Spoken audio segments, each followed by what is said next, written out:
it's hard for people to really be able to put a down payment on a home because real estate prices are high and then pay the financing cost of doing that. So that's why they're renting from people like you. It is a really interesting market. If you have a medium to long-term investment horizon, today feels like a really attractive entry point. I think it's all about diversification. And I don't think you want to put all your eggs in one basket. Many investors, as you know, are emotional. War happens, politics, they sell at the wrong time, buy at the wrong time. The average investor, probably has 50% of return of the overall market. Hello, everyone, and welcome. My name is Paul Palumbo. I'm the host of the Palumbo Podcast, where we interview some of the most successful founders of businesses, as well as portfolio managers in various parts of the markets to gain their perspective. Today, we have with us Jess Lipsey, who is partner in real assets at Apollo Global Management, where he helped found Apollo's real estate private equity portfolio after joining the firm in 2010. He also serves as CEO of Apollo Realty Income Solution and leads Apollo's net lease platform, overseeing investment strategy, sourcing, and day-to-day leadership of the business. Apollo is known for its scale, discipline, and long-term approach to investing, and Jess has played an important role in helping drive that work forward.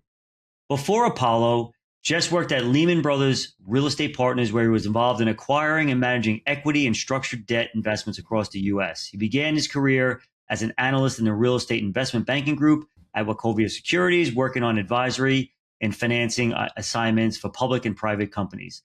Jess graduated magna cum laude from Washington and Lee University with a degree in business administration and accounting, and he also serves on several boards and supports Bigs and Little's NYC mentoring.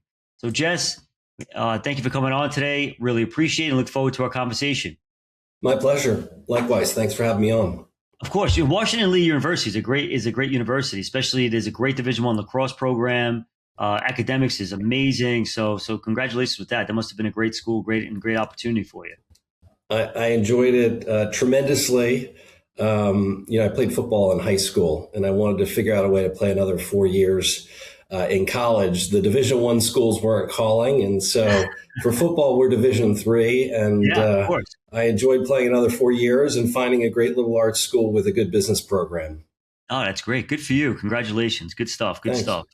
So, all right. So Jess, I want to start with first, tell us exactly what you do. So I am a generalist real estate investor focused on the U.S. markets. I've been in the business for more than 2 decades now.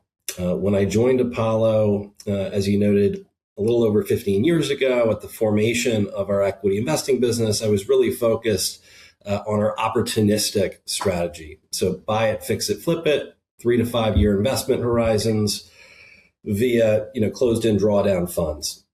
Mid-teens, 20% type targeted returns. Over the last 7 or 8 years, I've shifted my focus and really focus on what we call our income-oriented investment strategy. So I lead, as you know, our single-tenant net lease business, which we started in 2018. So really focused on what I'd broadly describe as the core plus segment of the U.S. investing markets. So Jess, in your experience around commercial real estate, what has been your experience commercial real estate? What are the pros and cons for investors? It really depends, depending on what you're trying to achieve within your portfolio. I think, like a lot of asset classes, commercial real estate is not a monolith, right? It's difficult to paint the market with a broad brush. But there's different strategies that do different things within the portfolio. Again, as I noticed, I focus on the core plus segment.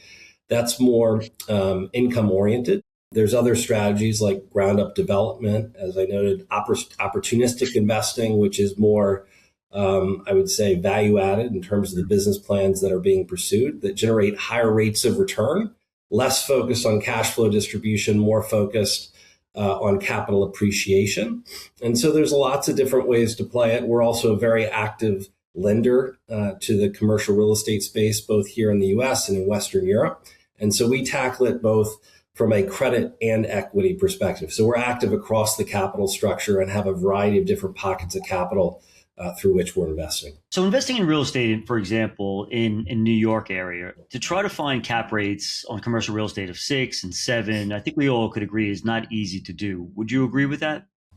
I would agree, 100%. So Jess, so as an investor, so most of the time, commercial real estate investors are looking for a target rate of return of somewhere 7 to 9%, or even greater than that sometimes, right? And so if we can't find a cap rate in New York area, as an example, like 6 to 7, then commercial real estate investors will obviously go all throughout the country to try to find pockets of opportunity, correct? That's right. So if you want to talk about the risk reward spectrum on the equity side of the business, it's broadly defined as core, which is sort of a high single digit levered return today, core plus, which would be low double digit levered returns, value add mid teens, and then again, opportunistic high teens to 20. And so that gives you a sense for the different ways in which capital forms. There's, as I noted, a closed-end sort of drawdown model, but there's also a variety of perpetual products as well, whether it's the open-ended core market or non-traded REITs.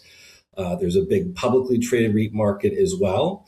And so the strategy, in large part, is driven by the type of capital you're raising and the objective of that vehicle. Is it cash flow focused? Is it capital appreciation focused? Is it lower returning, lower volatility? Or is it looking to drive higher rates of return over a shorter period of time? There's different property types. As I noted, have different risk reward characteristics. Some asset classes are highly risky in today's environment. Think suburban office buildings. Right. And then there's other asset classes that are more stable. Think core industrial under a long-term lease with recent vintage construction. And so, again, the risk reward spectrum sort of runs the gamut, and you can sort of further bifurcate that by looking at the individual property types. The way we invest is looking to achieve diversification within the portfolio, but focused on our high conviction themes. So where are the areas of the market where we see high demand and relatively low levels of new supply? And that translates into the fundamental tailwinds, and in turn drives things like occupancy and rental rate growth.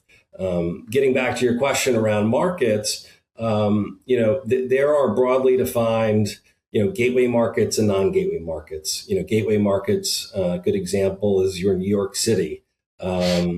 Typically, gateway markets, or historically, I should say, have been areas of opportunity for growth. More secondary markets, think places like Columbus, Ohio, or Orlando, Florida, for example. They've tended to be more yield oriented. And so when we're looking to construct a portfolio, you're looking for that combination of both growth and yield. There's certainly some markets throughout the Sun Belt that present a combination of both. But to answer your question, I think it is difficult to generate higher yielding investments in a place like New York City, where there's huge capital flows. The cap rates tend to be relatively low. But we're investing across the United States, and different markets present different opportunities. Right. So, for example, in the gateway economies, or the gateway areas that you explained before, so investments in the gateway areas would be more focused on, like you said before, growth opportunities.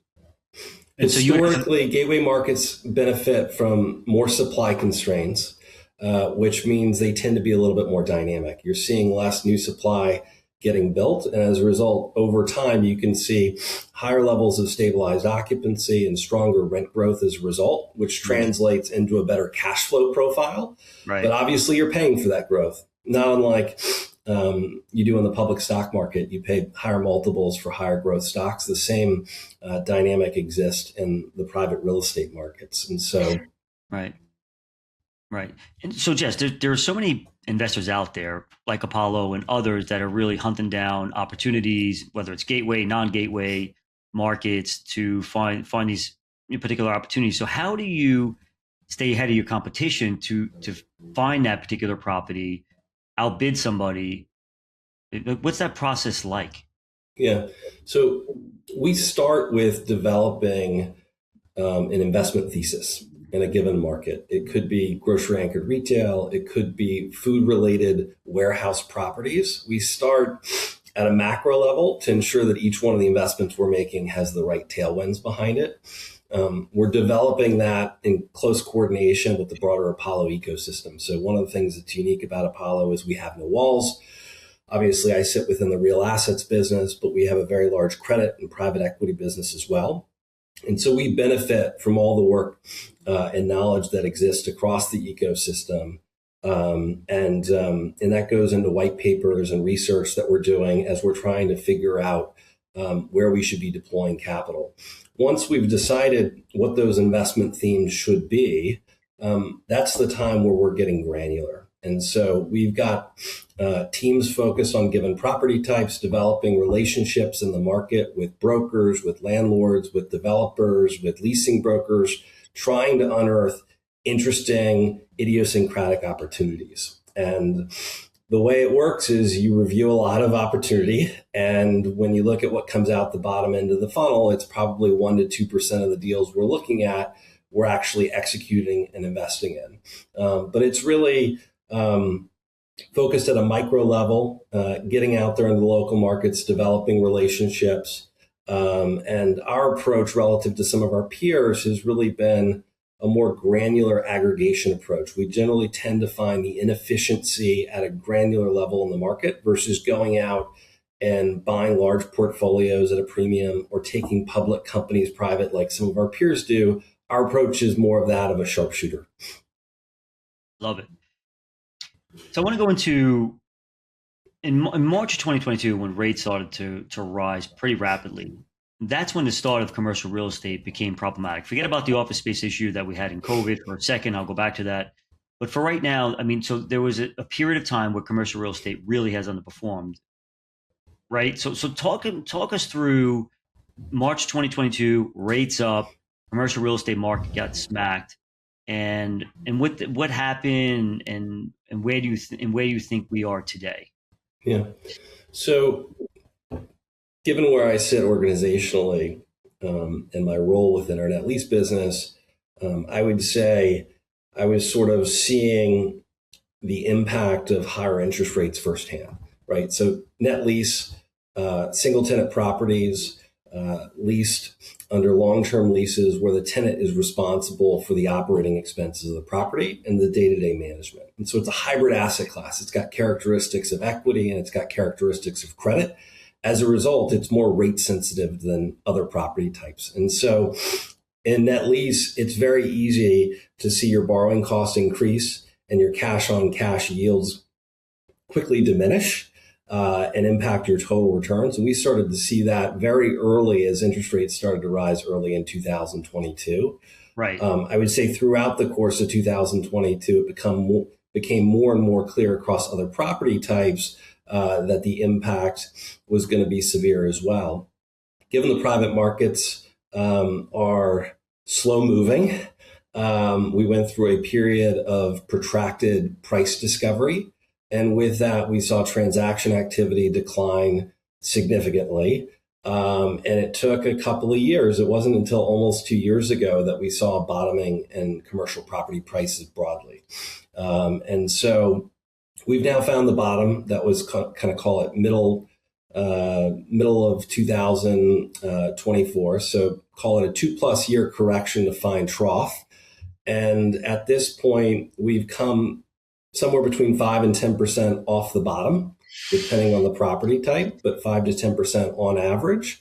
And we're seeing the opportunity today to make new investments at depressed valuations as a result of higher rates. And but still seeing strong fundamental trends across most property types and most markets. And so we see this as a very attractive entry point. But you're right, for assets bought prior to 2022, there was a pretty material mark to market in terms of the impact to valuations. And there was a long period of time, 2+ years, where very little was getting done. We're still not back to the levels of transaction activity that we saw prior to the rate spike, but we're slowly beginning to see a normalization, particularly when you look outside of property types like office that we're dealing with more that are dealing with more secular issues versus just the cyclical. Yeah. So the bottoming process that you talked about, why do you think, or why does commercial real estate, why did commercial real estate bottom? What caused the bottom to occur? And then all of a sudden we had a slow move up to where you just said 5 or 10% off the bottom. Yeah, so real estate prices on a cap rate. So it's effectively the inverse of an EBITDA multiple. Right. And so most investors in the space are levered investors borrowing and trying to create positive leverage. And so what we saw happen in 2022 is you could borrow on a long-term fixed rate basis, late 21, early 22 at around 3% fixed, which is incredibly attractive. And we saw those rates move up to north of 6%. And when you look at, the typical capital structure in the commercial real estate market, somewhere between 50 and 65, 70% is structured as financing, generally speaking, with the balance as equity. That impacts the weighted average cost of capital, or the desired or necessary unlevered rates of return that property is generating. So there wasn't a material impact on the fundamental picture as a result of higher interest rates. And so it was really back solving for, the right price to generate appropriate equity returns for investors in the marketplace. So the repricing came to the point where it made sense for investors to start to really take a position, which caused the bottoming process to happen. That's right. And as you can imagine, there were sellers that were reluctant to transact at depressed valuations. And so it took a long time for the market to find bottom and to begin functioning normally again. Again, I think we have come a long way over the last 2 years. Prices are up modestly, which I think is positive. And we're beginning to see more and more transaction activity as sellers are coming to the table, willing to transact at today's prices. But again, it's a slow, protracted process. It's not unlike what we've seen in other commercial real estate cycles. Right. In terms of, so the first reason why commercial real estate could be attractive because the bottoming process seemed like it did happen and occur. And the second thing there's been a lot of chatter about is supply constraints. So there was an oversupply, and you correct me if I'm wrong, Jess. So there was an oversupply due to a lot of build outs and building going on within the commercial real estate area because rates were low, the cost of build out was cheap, obviously. So you had a lot of supply in the market. And now what we're saying now is a lot of that supply has dried up because builders are not building like they were because it's more expensive, not only just from an interest rate standpoint, but also from a labor cost standpoint. Is that right? And if I'm not right, help me out with that. No, that's absolutely right. Let's pick just a property type to give a clear example. In the industrial space, prior to 2022, 23, we were seeing exceptional rates of rental rate growth. In some cases, double-digit year-over-year levels. With that, vacancy rates were quite low, historic lows at a national level, and it made sense to build new projects to bring vacancy rates in markets across the country more towards an equilibrium level. Also, there was low financing costs that allowed that development to take place. Fast forward, we've seen a lot of that supply come on market. And with that, the vacancy rate has more than doubled in the industrial market nationally. And we've seen rent growth over the last couple of years go negative. And so the market is sort of self-correcting, if you will, right, as we normalize to the new levels of supply and vacancy. The good news is that construction deliveries are now down 70% relative to the peak levels, as new construction generally doesn't make economic sense today. As you noted, replacement cost has risen as a result of input costs like labor and materials. But we've also seen the development yields that developers are solving for go up. So typically a developer is looking to build to 100 to 150 basis point spread in the industrial market relative to prevailing spot cap rate for stabilized assets. And so as cap rates moved up as a result of higher interest rates in the existing market, the bogey for new development increased. And so you've got the combination of higher desired yield on cost by the development community, combined with the fact that there is higher cost of construction. And so we've seen the new development pipeline slow dramatically. And I think it's beginning to tell a story around fundamentals going forward, where I think we're nearing an inflection point. Sticking with industrial, it feels like vacancy rates have stabilized at current levels. It's likely they're going to trend low over the next year or two. And with that, we'll go from having seen negative rent growth to positive rent growth, probably this year, certainly into next year. And supply is tight, though. Supply is tight relative to long-term historical averages. I want to say the national vacancy rate in industrial, for example, is probably high single digits, call it plus or minus 8%. But it was as low as 3% a couple of years ago, which is why we were seeing such strong rent growth and the amount of new supply that was delivered. So I think this is a more normalized, healthy environment, and certainly the kind of market we feel like we can make good, smart investments in and underwrite in a way that's more predictable, more sustainable than the environment we were living in a couple of years ago. Okay, so the trends are improving for investors, like you just talked about, right? Rent growth is starting to turn positive. Supply historically today is tight. And these are reasons why you can get capital appreciation within owning commercial real estate properties. Now, the other part I want to talk about is just the macro part, the fundamental part, right? So in what you talked about before, sort of, top-down approach. And a lot of your investments are based on the CAGR growth of e-commerce, which is estimated between 20 and 25%. So if e-commerce, business continues, then that means you're going to need industrial properties, warehouses to store product. Is that a lot of the theme that you guys think about?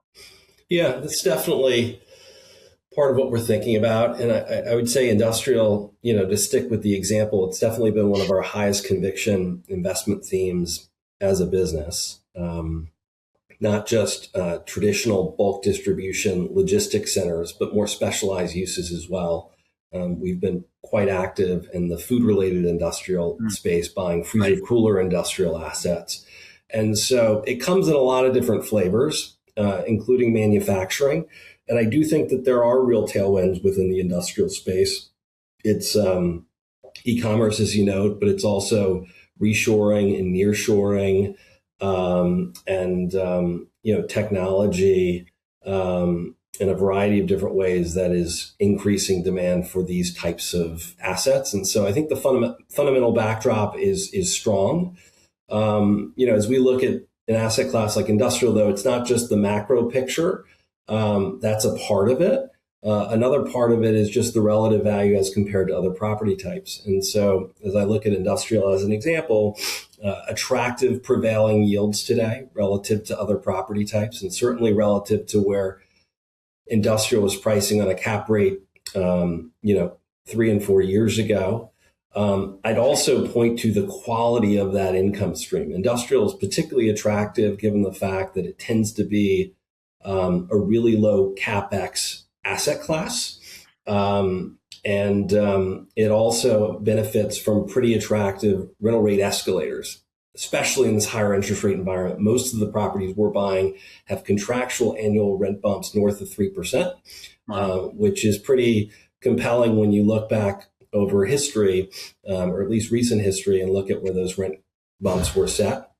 It's a good entry point. Industrial is also attractive because it's not a particularly capital intensive asset class relative to something like office or retail. And so it performs better under a downside scenario, like a tenant bankruptcy or a move out, because it's not particularly expensive to release that property. So we're looking at the macros, we're looking at the relative value, but we're also looking at how durable is the investment we're making. And I think industrial also performs particularly well under that downside scenario because of the low capital intensity of the asset class, but also, again, very strong tenant demand. So going back to what you said before, nearshoring and onshoring, right? So the current administration's pro-growth business policies, which seems that we're seeing this nearshoring, onshoring demand come in here. So you're almost seeing like private sector spending is stimulating our economy. Are you seeing this? It's a good question. I think we're seeing a lot more in the headlines. Yeah. and a lot more discussion in the investment community than actionable investment opportunities, at least in the form of new construction. There's certainly some examples of large scale projects that are getting done. Obviously, data center is a bit of a different animal, and we can certainly touch on that if you'd like. But I would say it's one of those trends that I'm particularly interested in seeing play out over the next 3 to 5 years, because there's a lot of talk, and I haven't seen a lot in terms of actual shovels in the ground constructing large scale, whether it be manufacturing or industrial distribution facilities, beyond the demand that was already there. Right. Interesting. So the opportunity, though, for someone like you and what you're doing from an investment standpoint, would be owning an industrial property where you do have, and let's say a company overseas that wants to then onshore here and then rent your industrial property to build out a manufacturing, whatever it is that they do in regards to their business. I mean, that's how that would work as an owner of the industrial property. That's right. And I do see it in the form of just regular way tenant demand. But in terms of de novo new project construction, seeing less of that relative to what the headlines would suggest. And just quickly touching on, so data centers, right? So obviously there's so much talk about these data center build outs, and it's happening as we speak. Obviously issues around that, political plus obviously water issues, power issues, et cetera. So how does Apollo get involved with something like that? Would you invest in the land and then have somebody then lease that land from you? How would that work? And what type of, what are you really seeing with data centers? Are they really being built as fast as we think they are? The answer is yes. I guess let's start with the high level first. So for a long time, there's been a well-developed co-location data center market in the United States. There's a couple of large publicly traded companies like Digital Realty that really dominate that market. Right. The hyperscale market is something different altogether. These are single tenant net lease properties, but very, very large projects. It's not unusual to see total project spend north of $1 billion.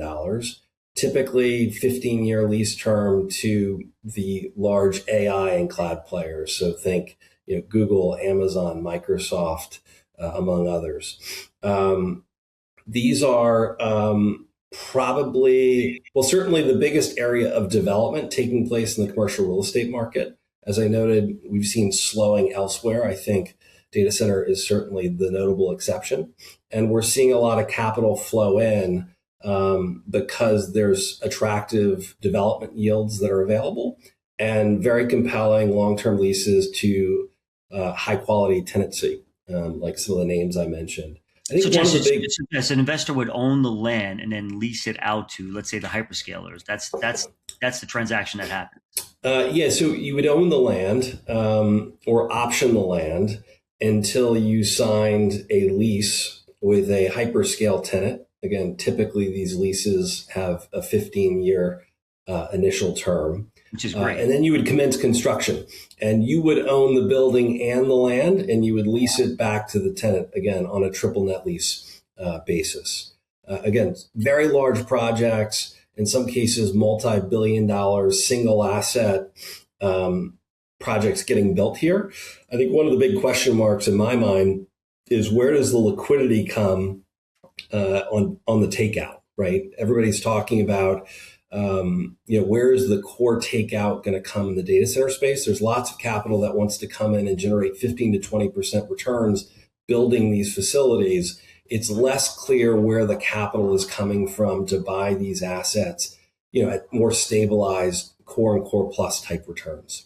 And so the way we're playing it is across the risk reward spectrum, but primarily through the credit.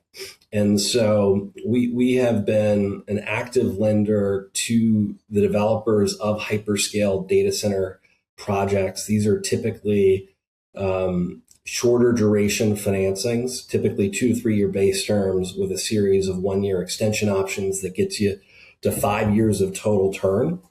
And this has been a really attractive risk adjusted return an approach to getting exposure to the data center space because you're playing senior in the capital structure and you're really taking that risk around where does the takeout come from off the table because we're getting paid well in advance of the lease maturity, right? We're getting paid after 5 years with 10 years of additional lease term. The lease term and the contractual income would easily repay our loan balance plus generate an attractive return to us. So again, it's been an attractive place to play. I will say that market has become more competitive over the last couple of years. A couple of years ago, you could make financings at SOFR plus 400 plus or minus. So you were generating high single digit unlevered rates of return and taking credit exposure from, again, like Microsoft and Amazon. Today, that market, we've seen spreads compress as the banks have gotten more and more involved. So a little less attractive today, but we're primarily playing it through the financing. Not to get too much into the weeds, but just one last piece of this. So you're offering the credit. So who owns the actual property and then the buildings? Is it the hyperscalers themselves or the developers? Sometimes you see capital teaming up with developers. Sometimes the capital owns and controls its own development capability. But the biggest investors in the space are the Blackstones of the world, right. Who own their own vertically integrated data center platforms. But it comes in a number of different forms. We've seen a lot of joint ventures as well. Wow, it's amazing. I can only imagine what's going on in that field. All right, just the last one or two questions. Just multifamily units. So you invest in multifamily units. We do. Yeah. So multifamily units, the benefit to that is today's environment, specifically with interest rates high, it's hard for people to really be able to put a down payment on a home because real estate prices are high and then pay the financing cost of doing that. So that's why they're renting from people like you. And and you can increase rents, right? And so owning multifamily properties is advantageous as we think about the current environment today. Does that make sense? Yeah, that's right. I think, we've had a structural housing shortage in the United States for some time now. We've been underbuilding for 2+ decades. And as you know, the combination of high mortgage rates, higher home prices, relatively limited for sale inventory have kept rental demand quite strong. I will note, similar to industrial, there was strong rent growth and low cap rates for a number of years in the multifamily space. And with that, we've seen pockets of oversupply begin to develop, particularly throughout the Sunbelt markets. That supply is being worked through. It's probably a little bit behind the industrial sector. But to answer your question, it is a really interesting market. If you have a medium to long-term investment horizon, today feels like a really attractive entry point. I think that there might be a little bit of softness over the next year or two from a fundamental perspective. But I think longer term, the macro backdrop is quite favorable. And last question. If someone says to you, Jess, you've been in real estate, a big part of your career, commercial real estate. I'm a public equity investor. What do you see? How do you see the difference between investing in commercial real estate versus public equity? Historically speaking, those two asset classes, return-wise, I would say is comparable, right? Over a 100-year period. I don't know if you agree or disagree with that, but how do you look at, what's your personal opinion about commercial real estate versus owning public equities? Yeah, public equities broadly, not just public REITs. Exactly. Yeah, listen, I think it's all about diversification, and I don't think you want to put all your eggs in one basket. And so, as I think about it personally, I think you want to have elements of both in the portfolio doing different things as a complement. Real estate as a hard asset certainly has some long-term inflation protection built in. It's also got some benefits from a tax perspective in terms of a depreciation shield. It also tends to be a lot less volatile than the public equity markets. You can see large fluctuations day to day, week to week. You don't see that in the private real estate market, which I think has its benefits. As I noted earlier, it took 2+ years to go through a long, protracted period of price discovery. I think that type of Price correction is generally pretty rare, certainly the magnitude, certainly the duration. And so I think real estate is a nice, stable, cash flowing asset that, I think fits well in a portfolio of public equities that tends to be more driven by appreciation, particularly when you look at the S&P and the concentration of the top 5 and 10 biggest names, right? Like it's just fundamentally different. Yeah, I totally agree. I always say all the time, if commercial real estate investors had the ability to trade their commercial real estate on a daily basis like you do with the stock market, the returns that they have would not be the same. It'd probably cut in half just because of the emotional aspect of being able to do that. The benefit of being a commercial real estate investor, it's illiquid, so it's hard to do that. And because of that, you tend to hold on for a long period of time. And being a long-term investor is really the way to make a lot of money over time, to let your money compound. With stocks, unfortunately, we don't do this, but many investors, as you know, are emotional. War happens, politics, they sell at the wrong time, buy at the wrong time. And that's why the average investor is, probably has 50% of return of the overall market. But Jess, this is really terrific. I really appreciate it. I love working with you guys as a firm. You're a super smart guy in what you do. I appreciate your perspective today. So thanks for your time. Really appreciate it. Yeah, my pleasure. Enjoyed it. All right. Thank you very much. Have a great day. Thank you. You too.